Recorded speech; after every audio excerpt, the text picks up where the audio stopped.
Hey guys, welcome to the 131st edition of the Animated Girls Profile Confidential. It is Tuesday, November 8th, Election Day, 2022. It is about 9:13 in the evening. I just got dropped off by the bus. But that's not what I'm here to talk about. As you can see by the title, our subject for this Animated Girls Profile Confidential is Queen Alicia. That's right, Queen Alicia, the character from Archie Sonic, mainly Sally's mom from Archie Sonic. Now, I know you're saying to yourself, wait a minute, Alicia was never animated. True, she wasn't, but let's not discount the comic dramas. That's right. You see, the comic dramas, especially done by people like Adrenaline Dubs, do kind of sort of slightly match up to the criteria for Animated Girls Profile Confidential. In other words, they are basically animated into motion comics, and people are brought in to voice the characters. And Queen Alicia, has been in plenty of those. Not just by Adrenaline Dubs, but by other people that make the Sonic comic dramas as we speak. Anyway, why do I want to talk about Queen Alicia? Well, because basically she's one of those characters that is very fascinating to talk about. I mean, basically everybody looks at her as basically the spitting image of Sally. Well, that's because she's Sally's mom. But also it's the fact that when you look at who she's married to in the original run of Archie Sonic before the reboot, retcon, soft reboot, soft retcon, depending on how you look at it, everybody would probably be asking themselves, why is a young, attractive character like her married to a senile old coot, like Maximilian? Sally's dad, King Max. And that would be a good question. Unfortunately, we don't know the answer. I mean, some would say that it was based out of natural love, and some would say it was an arranged marriage, from the get-go, and that both of them just got to basically know each other over time. But still, be that as it may, Queen Alicia is one of those characters that even before she became sort of a reoccurring character in the comics, was always one left to mystery. Everybody wanted to know, okay, where is Sally's mom? Not just in the cartoon, but in the comics. They wanted to know, where is she? What happened to her? And there were several ideas to try to bring her into existence, try to bring her into the continuity. There was one idea that Ken Penders floated around when he was doing the drafts, different drafts for the Princess Sally 3-part miniseries. And one of those ideas was for Alicia to be basically the leader of an underground civilization of roboticized Mobians, Robians, if you will. And basically, she would become a threat to both Sally and the Freedom Fighters, and at the same time, Robotnik. Unfortunately, that idea was scrapped. That idea was scrapped, and they decided to go with a more, I guess you could say, contingency plan. And that contingency plan would be that Sally's mom basically was in a comatose state on the floating island. This was all due to some kind of disease that she contracted years before, when Sally and Sally's brother Elias were young, and basically the war with the Overlanders, the mutated versions of humans, according to the Archie Sonic book, was currently going on. And so for their safety, both Elias and Alicia, especially Alicia in her state of, contracting this disease, which caused her to go into a comatose state, had to be sent to the floating island for safety. And it is in one of the Knuckles books, one of the Knuckles comics, when it was a thing, because yes, they did have a Knuckles comic, a spin-off of the Sonic the Hedgehog comic. It was in the issue, one of those issues, that Elias and Alicia were retrieved by Jeffrey St. John, or Joffrey St. John, and Antoine de Coulet. This, of course, led us into issue 29 of the Knuckles book, which had Sally co-starring there, as a main character, and basically left the friendship between the two in doubt. Although we could pretty much assume that they made up in the end.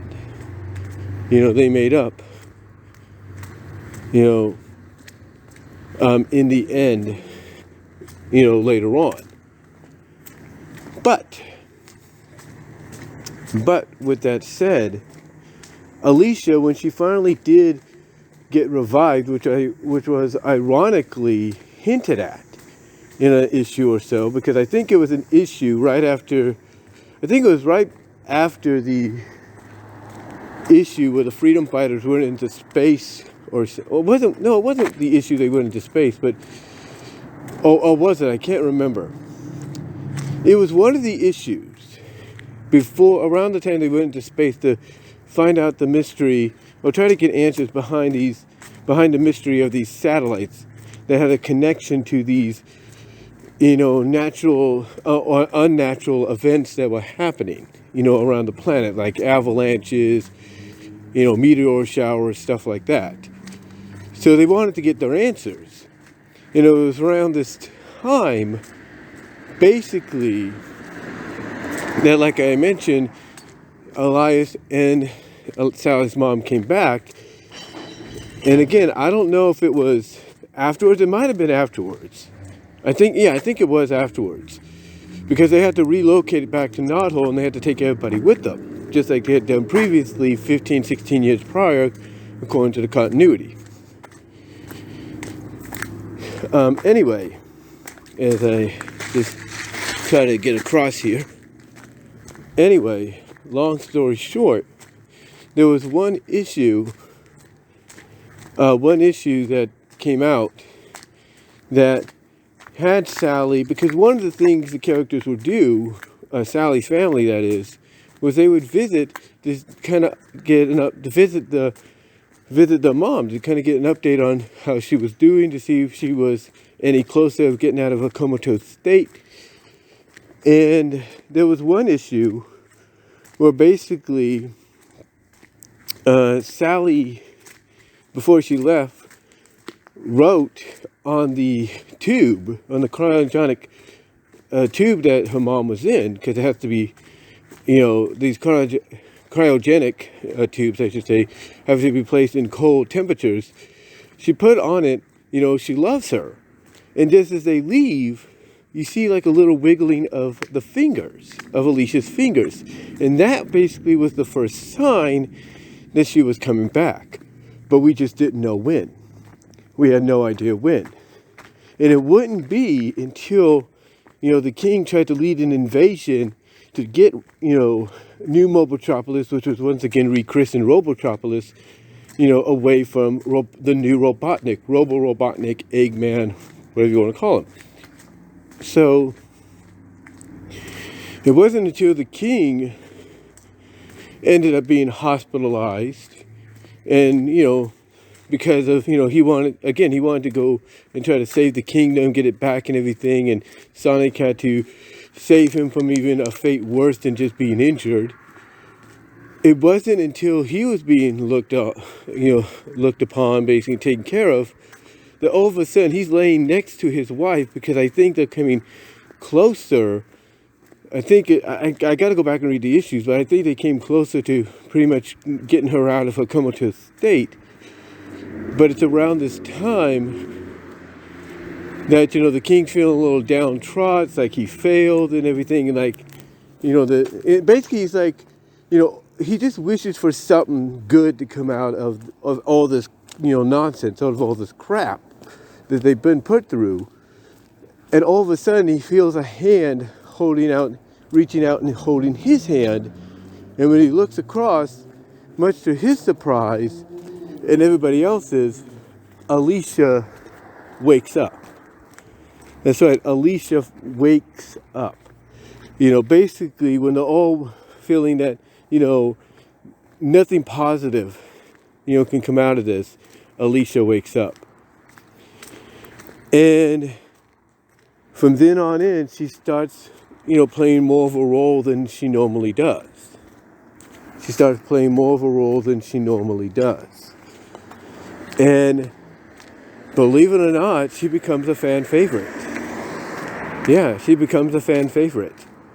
Because of the way she can, as she gets more active, like there's a story, I think it's in the Sonic Girls edition of the Sonic Super Specials that they did, where she's hanging out with Sally and then with Rosie the nanny, and you start seeing a side of her that's like, yeah, you could definitely tell where Sally gets a lot of her playfulness, her free, well, not just her playfulness, but her free reign at times. She gets it from her mom. That's pretty cool. That was pretty cool to see in there. But also you see it with some of her expressions sometimes when her husband kind of talks about this, and she kind of gives a bemused look behind his back like, she's smiling like, oh, here we go. Or smirking, smiling, and she's like, oh, here we go again kind of deal.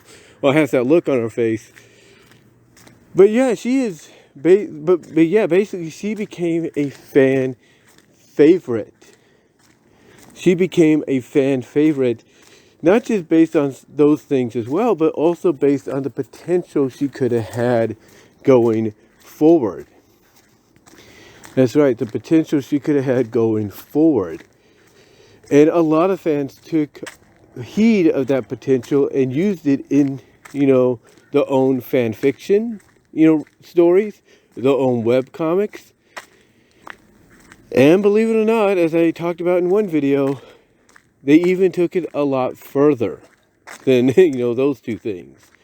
Yes, because what happened is, for some odd reason, Alicia Acorn, Queen Alicia Acorn, Sally's mom, became the second most requested, most talked about, most written MILF, M-I-L-F, if you will, MILF, in adult Sonic comic or fan fiction stories.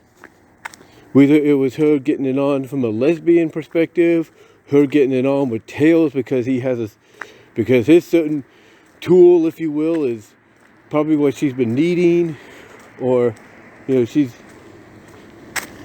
getting it on with her own daughter in a web comic that you can find at PAL Comics, if you will, called A Helping Hand, or even in a fan fiction story.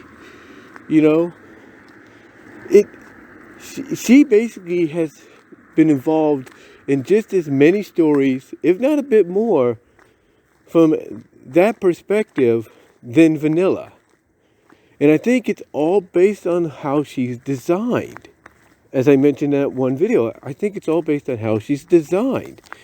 Again, when you look at her, people wonder, back when, she finally debuted, finally got a chance to shine, people wonder, why would someone like her be hooked up with someone like Max, Sally's dad, back in the pre-reboot retcon days? It just didn't make sense.